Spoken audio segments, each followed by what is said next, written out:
ازاي نحول التصميم بتاعنا من الشكل ده للشكل ده. السلام عليكم، ازيكم يا صنايعي؟ اهلا بيكم في الورشه. عارف ايه الفرق ما بين لوحه مرسومه في ساعه ولوحه تانية مرسومه في سنه؟ مش الالوان ولا حتى الفرشه، المهم الفينش. في عالم الجرافيك في ناس بتعرف تفتح البرنامج وتستخدم الادوات، وناس صنايعيه قادرين يرفعوا تصميم ثمنه 100 جنيه ل $1000 وبلمسات بسيطة. لو حاسس ان شغلك نظيف بس ناقصك اللمسة السحرية اللي تحول تصميمك من هاوي لمحترف، يبقى الفيديو ده ليك. فاهلا بيك في الورشة. ازاي نشطب شغلنا صح؟ واول حاجة فخ الفونتات. العدو الاول لاي تصميم هو الزحمة. بشوف طلبة بيستخدموا 4 أو 5 انواع فونتات وفي تصميم واحد كأنهم بيجربوا الكيبورد، زي المثال اللي هنشوفه دلوقتي. الصنايعي فاهم ان الخط مش مجرد كلام، ده شخصية. لو بتعمل تصميم عقارات ما تبقاش تايه وتحط لي فونت جات بتاع الفول. القاعدة الذهبية بتقول خط واحد ب3 أوزان أشيك بكتير من فرح العمدة اللي انت بتعمله. تاني غلطة أو بالأحرى جريمة في حق أي مصمم مبتدئ، جريمة الألوان والفراغ. ما تسحمش العناصر عشان التشتيت ولا تخلي تصميمك فاضي، خير الأمور الوسط. تاني حاجة بتبوظ الفينش الألوان الصارخة. في فرق ما بين لون واضح ولون بيوجع العين، بمعنى إن أعرض تصميم ألوانه فاقعة جدا وصعبة على العين، ودايما المشكلة مش مشكلة ألوان، المشكلة مشكلة تناغم. كمان الهواء، التصميم ليه روح زيك بالظبط، محتاج يتنفس. سيب مساحات فاضية، الفراغ ده هو اللي بيدي فخامة، بيخلي العين تركز على العنصر المهم. تعالوا بقى نوسخ ايدينا ونصلح العك. التصميم ده شكله رخيص ليه؟ تعال نتكلم كده واحدة واحدة. لو انت باصص كده ومركز معايا هتلاقي ان التصميم عبارة عن حاجات ملاش اي علاقة ببعضها، سواء من الباك جراوند، سواء لانواع الخطوط، سواء حتى اللوجو اللي محطوط ده. كل حاجة تقريبا بايظة. دورك انت بقى كصنايعي باستخدام الماتيريال الموجودة دي ومن غير ما تجيب اي حاجة من بره، انك تحول التصميم ده من تصميم رخيص لتصميم فخم. فتعال نبدأ واحدة واحدة. بس قبل ما نبدأ نفتح المقاس، تعالى هقول لك ايه المشكلة في التصميم ده عشان نبدأ نحلها واحنا شغالين. مبدئيا لو انت ملاحظ ان مفيش تركيز على العنصر ده خالص، ليه؟ بسبب ان الباك جراوند ميتة حرفيا. احنا محتاجين الباك جراوند تخلي العنصر بتاعنا ينور، فدي اول حاجة هنشتغل عليها. الحاجة التانية، لو انت ملاحظ ان الفونتات نفسها مش مناسبة تماما مع العنصر بتاعنا من حيث شكل الفونت وحتى الوان الفونتات. الحاجة التالتة انك هتلاقي ان اللوجو هنا تحسه حرفيا ترقيعة، فبالتالي احنا هنراعي حاجة زي دي. الحاجة الرابعة انك هتلاقي ان الايكونز دي او اللوجوهات دي مش مناسبة تماما للديزاين، تحس ان هو حرفيا فرح العمدة، وده برضو محتاجين ان احنا نشتغل عليه. لو جينا بصينا تحت هلاقي ان مفيش ترتيب للعناصر دي خالص، وحرفيا تحس ان هي مجرد اشكال محطوطة ولا ليها اي 30 لازمة. فتعالى كده واحدة واحدة نبدأ نشتغل. مبدئيا احنا هنفتح المقاس من فايل نيو عادي جدا، وهنخلي المقاس بتاعنا اي مقاس انت عايزه. انا هخليه 2000 بكسل في 2000 بكسل، الريزولوشن بتاعنا 250. وبما انه او هنعتبره ان هو تصميم سوشيال ميديا فهنستخدم الوان RGB. بالمناسبة الديزاين ده كان موجود من احد الطلبة في البداية خالص، فتعالى نشتغل برضو مع بعض. فهنعمل كرييت. مبدئيا احنا محتاج ان احنا نعمل الباك جراوند بتاعنا. في كذا طريقة انك تعمل الباك جراوند، سواء هتعمل ريكتانجل او مستطيل بالباك جراوند اللي انت عايزه. بس ايه انسب حاجة وافضل حاجة بحبها ان احنا نروح نجيب الباك جراوند من الدايرة اللي تحت دي. لو وقفت عندها ثانية هيقول لك ان اسمها adjustment layer، اللي هو لو عايز اعمل اي تعديل من هنا هضغط هنا. بما ان انا عايز اعمل الباك جراوند سادة فاختار حاجة اسمها solid باك جراوند. دي بتسمح لك ان الباك جراوند بتاعتك تكون ساده، تحتها جريدينت يعني الباك جراوند متدرج. انت ممكن تعمل برضو باك جراوند متدرجه، بس انا هستخدم سوليد باك جراوند، فهفتح سوليد باك جراوند. ببساطه احنا بنجيب الباك جراوند بتاعتنا من الالوان بتاعت العناصر سواء المج او ايا كان. فبما انه تصميم حاجه ليها علاقه بالقهوه فهتشتغل الوان تناسب الوان القهوه، سواء البنيات او البيجات او الابيض وهكذا. فتعال نبدأ بالباك جراوند، هتكون غامقة، فهنشتغل الباك جراوند دي أو اللون ده واضغط اوكي. ده كده الباك جراوند بتاعتي. بالمناسبة لو انت حبيت تعدل في الباك جراوند بتاعتك او في الوانها، بمجرد ما تضغط 2 كليك في المكان ده هيظهر لك الباليتة بتاعت الالوان، تختار او تعدل الالوان اللي انت عايزها. يبقى دي كده اول حاجة في الباك جراوند. تاني حاجة أنا محتاج أحط في الباك جراوند الإضاءة اللي تدي عمق للتصميم، فبالتالي العنصر بتاعك ينور. فبما إني هحط إضاءة فبالتالي هستخدم الفرشة. فعايزك تحفظ كده وتفهم إن ألف ب فرشة، فأنت محتاج إن أنت تجيب لاير من تحت. ليه محتاج تجيب لاير من تحت؟ عشان الفرشة لو انت استخدمتها من غير ما تجيب لاير من تحت صعب ان انت تحركها. تعالى اوديك مثال كده. بص يا صديقي، لو انا عملت فرشة بالشكل ده وبعدين قررت ان انا احرك الابيض اللي انا عملته ده، مش هيتحرك معايا. ليه؟ عشان احنا ما جبناش لاير من تحت. فبالتالي محتاج ان انا اجيب لاير من تحت عن طريق الاد دي. كده ظهر لي لاير، كده اقدر ان انا استخدم الفرشة واحركها في المكان اللي انا عايزه. فلما اروح اجيب الفرشة وبعدين اختار لون الاضاءة، انا مش هفضل اللون الابيض، انا افضل اللون الافتح من درجة الباك جراوند. فلو رحت ضغطت على لون الباك جراوند ده كده ورحت مثلا اخترت الدرجة دي واتكيت اوكي، بعدين ابدا ان انا اظبط الفرشه بتاعتي، اخلي الهاردنس بتاعي 0%. ليه 0%؟ عشان الهاردنس دي مسؤوله عن تنعيم الاضاءه بتاعتك. بمعنى لو خليت الهاردنس دي 100%، بالتالي الاضاءه بتاعتك هتبقى عامله كده، ودي مش اضاءه طبيعيه. لكن لو انا خليتها 0% فهتكون اضاءه ناعمه، فبالتالي هتديك الاضاءه الطبيعيه اللي هو بالشكل ده. انت ممكن تكتفي بده، بس تعالى بما انك كصنايعي بتحاول ان انت تعمل حاجه محترمه وحاجه كويسه، فتعالى ازيدك من البيت شعر، او مش شعر البيت، انا مش فاكر بصراحه يعني. المهم المهم تعالى نجيب لاير تاني من تحت وهنستخدم الفرشه تاني، بس هنختار لون افتح شويه. فبالتالي هختار مثلا اللون ده واتك انتر، وابدا ان انا احط هنا درجه اضاءه كمان بالشكل ده، وهخلي المود بتاع اللاير ده بدل ما هو نورمال هخليه سكرين. سكرين ده بيعزز الإضاءة شوية. بص أنا كده عملت الباك جراوند بتاعتي. تعال نقارن كده الباك جراوند بس ببساطة. لو رحت للتصميم شوف الباك جراوند ده عامل ازاي، وشوف الباك جراوند دي عاملة ازاي، فالفرق واضح طبعا. هسحب اللاير بتاع العنصر بتاع المج ده وابدأ ان انا اوديه هناك بالشكل ده كده.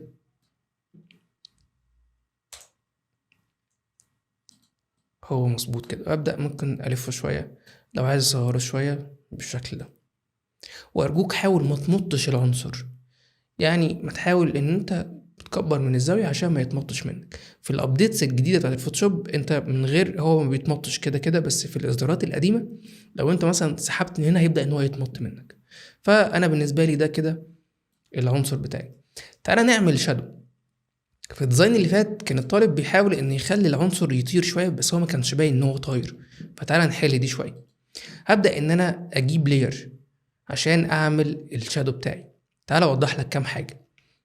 لو انت مش ضاغط على اي حاجه من في اللايرز كده وبعدين قررت انك تجيب لاير من تحت، فبالتالي الكمبيوتر بيفهم ان اللاير اللي انت عايز تجيبه ده عايز يكون ترتيبه اول واحد في قائمه اللايرات.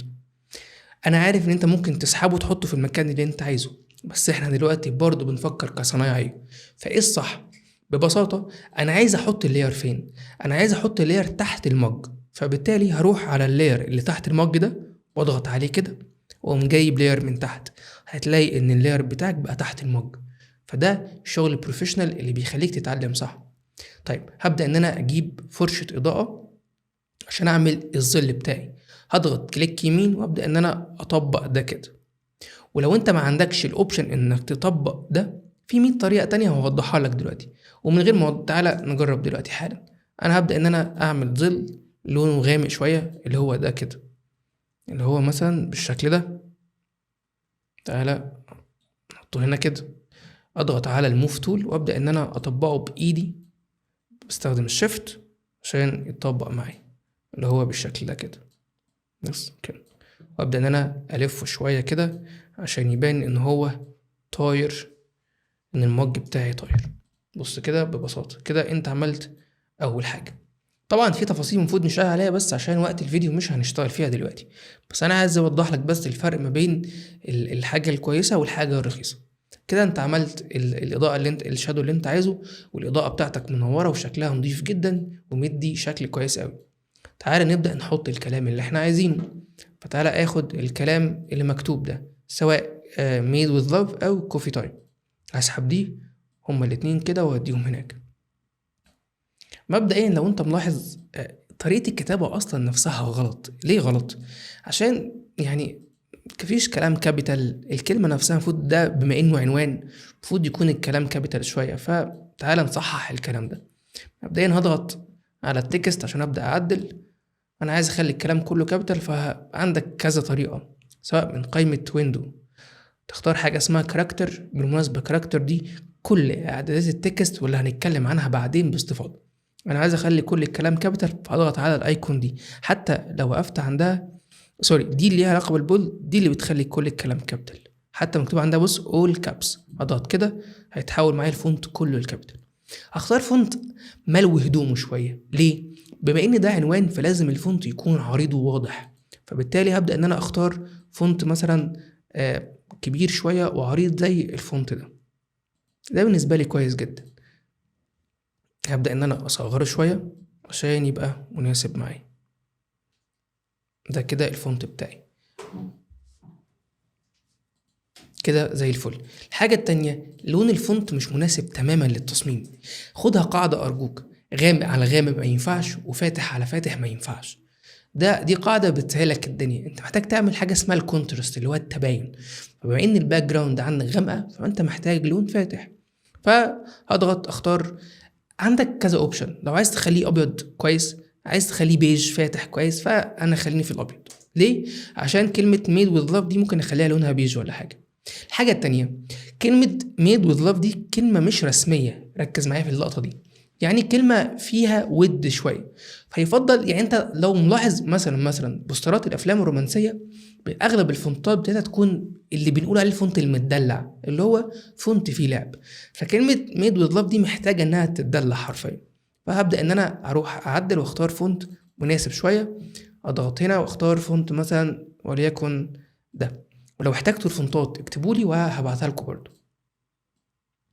مثلا ده كده، وابدا ان انا ارفعها فوق شويه. اللون حاسه ميت شويه، فابدا ان انا انوره شويه. بص الفرق زي الفل. فده كده احنا تمام جدا جدا جدا. كده اللي انا عايزه. تعالوا بقى نشتغل على اللوجو ده. مبدئيا هو لوجو مبكسل، يعني هو اصلا طالع عينه، بس احنا هنشتغل عليه كما هو، نقعد نرممه بقى مع بعض. انا حاسس لو اتحط كده طبعا شكله مش مناسب، وانا عارف ان انت عارف ان شكله مش مناسب. فايه الحل؟ تعالى نبدأ ان احنا نحطه في شيب مثلا او في شكل. فببساطة اروح على الريكتانجل تول واختار لون فاتح. ممكن اضغط هنا وبعدين اختار من الباليتا، اختار لون من الالوان اللي انا موجودة يعني. ممكن اختار اللون ده. فكده بالنسبة لي كويس اوي. هبدأ ان انا اقوم ساحب لوجو بالشكل ده كده، شيب بالشكل ده. هبدأ ان انا احطه فوق كده. هتلاقي ان ترتيب اللوجو تحت ترتيب الريكتانجل تول، فهتبدأ ان انت تسحبها تحطها فوق. بالمناسبة لو انت عايز اختصارات بقى، كنترول جيم بينزل لتحت بيخلي الترتيب تحت، كنترول دال بيخلي الترتيب فوق. دي حاجات يعني بتسهل عليك الدنيا شوية. وابدأ ان انا اصغر اللوجو بتاعي كده، تك الت عشان يظهر نسبة وتناسب من كل الاتجاهات، وابدأ ان انا احطه مثلا في الشكل ده كده بالنسبة لي كويس جدا. كده تحس ان هو واضح على الاقل. طيب ايه تاني ناقص؟ تعالى نبدأ نبص على الناحية التانية. شايف الفرق؟ يعني شايف فرق هنا على الاقل؟ شوف هنا الدنيا بقت واضحة ازاي. طيب تعالى نرجع بقى للحاجات اللي موجودة تحت هنا.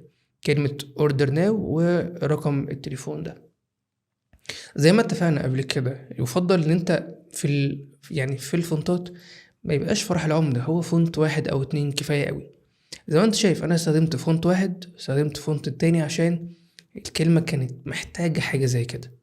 فتعالى بقى لكلمة اوردر ناو. انا ممكن اسحب نفس الخط بالمناسبة، الت واسحب، وابدأ ان انا اخد نسخة منه واكتب اوردر ناو. ابدأ ان انا اصغرها شوية. حاسس ان انا لو سبتها فاضية كده ممكن ما تبقاش احسن حاجة، فممكن نحطها في شيب مثلا. فهروح على الريكتانجل تول واخلي الكيرف بتاعه ده 0 عشان يبقى مستطيل عادي جدا. وممكن نخلي المستطيل يبقى عامل بالشكل ده كده. تعالى نجرب نعمل كام حاجة كده. نجرب ان احنا مثلا نعمل كيرفات في المستطيل ده. فلو ضغطت على الموف تول ورحت ضغطت هنا كده، تعالى نقرب شوية. يلا تعالى نشتغل هنا. بص كده، لو انت ملاحظ لما بتضغط بالموف تول على الريكتانجل في دواير كده، الدواير دي مسؤولة عن انها تعمل كيرف. فلو مثلا انت محتاج تعمل كيرف في كل الاتجاهات فممكن تسحبها كده هتلاقيها عملت في كل الاتجاهات. لو عايز تعمل في اتجاه واحد فلما تضغط الت تلاقي عملت في اتجاه واحد بس زي ما انت شايف. وحتى لو انت النسخة عندك ما بتدعمش ده مش لازم، يعني هي مش أزمة خالص. كان ممكن مثلا اعمل الت من الناحية دي كده، مثلا اعملها رقم، هي دلوقتي زي ما انت شايف كده هي مثلا 60، اروح من الناحية التانية الت واعمل مثلا رقم زيه بالظبط كده 60 مثلا، ان انا احطها كده واسحبها فوق اللوجو عشان تتحط بالشكل ده. وانت وذوقك بقى، كلمة لو ابيض مش عاجباك ممكن تخليها مثلا لون بني. ليه؟ تطبيقا للكونتراست اللي احنا اتفقنا عليه، ان انا اخلي الابيض ده بما ان الباك جراوند بيج فممكن اخلي الكلمة لون اغمق كده اشيك بكتير قوي. فهبدأ ان انا اخدها كده واعلم على الاتنين. بتعلم على الاتنين ازاي؟ يا اما تضغط شيفت وايدك ثابتة على الشيفت، تضغط على الشيب وتضغط على التكست، فبالتالي هيتعلموا على الاتنين زي ما انت شايف كده وتسحبهم في المكان اللي انت عايزه. او من قائمة اللايرز تضغط على كنترول وتضغط على دي واحد ودي التاني، الاتنين يتعلم عليهم برضو اللي انت عايزه. انا مثلا هثبت ده كده، وممكن لا هصغرها شوية عشان كبيرة، ممكن كده كويس اوي. ممكن اتك الت وانا معلم على الاتنين واقوم ساحب عشان انسخ نسخة منهم هما الاتنين، عشان احط رقم التليفون هنا. ولنفترض احط اي رقم تليفون بقى 012 اي رقم انت عايزه، مثلا الرقم ده كده كويس. بس كده، عايز تحط ايكون تحط ايكون التليفون تمام. تعالى النقطة الاهم شوية، لو انت ملاحظ ان التصميم، خلينا في التصميم ده حتى، التصميم بتاعنا فلات. يعني ايه فلات؟ يعني ببساطة الديزاين كله مفيهوش غير لونين تقريبا او 3. ففكرة انك تروح تجيب ايكونز زي دي وتقوم ساحبها في التصميم، سواء كبرت حجمها صغرت حجمها، صدقني عمرها ما هتبقى مناسبة. لكن انت بتحاول تخلي الديزاين لاكجري، يعني تصميم كده انيق، فبتحاول تختار ايكونز مناسبة للاناقة دي. فكل اللي انا هجيبه من بره تقريبا هو الايكون دي. بص، دي ايكونز جايبها من جوجل مجمعة، كتبت سوشيال ميديا ايكونز ظهر لي الايكونز دي. وابدا ان انا اسحبها واحطها فوق هنا كده، وهخلي لونها لون من الالوان اللي انا مستخدمها، سواء ابيض او سواء البيج. بصراحة البيج افضل، ممكن تجرب الابيض، ممكن بيج او ممكن، يعني كويس ان احنا بنقارن ما بين حاجتين كويسين، احنا كنا فين وبقينا فين. فبص كده، انا حرفيا ما جبتش اي حاجه من بره، حرفيا ده بالعكس في حاجات انا اصلا ما استخدمتهاش. لكن تبص على الديزاين وتبص الفرق ما بين الديزاين ده والديزاين ده، فرق السما والارض. ممكن نضيف حاجه تانية بسيطه، اروح اعمل color لوك اب، فلتر بسيط يعني. لو رحت من هنا اروح اختار حاجه اسمها color لوك اب، وابدا ان انا اختار شويه فلاتر من هنا. انا اضغط على اول واحد ده، وباتجاه الكيبورد ابدا ان انا اختار حاجه تناسبني. مثلا تعال نختار حاجه كويسه، ده حلو، مش عارف هيبان عندك ولا لا، بس ده قبل وده بعد، ده كويس أوي. تعالى نعمل مقارنه كده سريعا، الفرق ما بين ده وما بين ده. بص كده، تعالى ناخد نسخه من دي،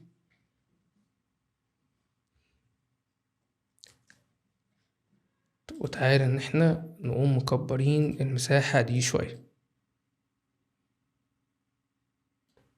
مثلا بالحجم ده. بص لو جبت ده وديته هنا،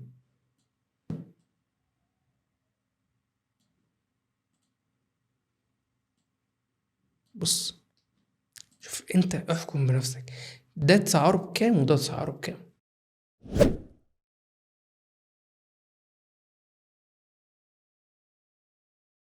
في الورشة احنا مش بنتعلم تصميم بس، احنا بنتعلم ازاي نشطب صح. لو شغلك متقفل صح العميل مش هيفاصل لانه شايف قيمة قدام عينيه مش مجرد صورة. لو الفيديو فرق معاك قول لي في الكومنتس اكتر غلطة كنت بتعملها، وما تنساش تشترك وفعل زر الجرس عشان الورشة لسه فيها شغل كتير. وخليك فاكر المستقبل للفكرة والتقفيل الصح. والسلام عليكم ورحمة الله وبركاته.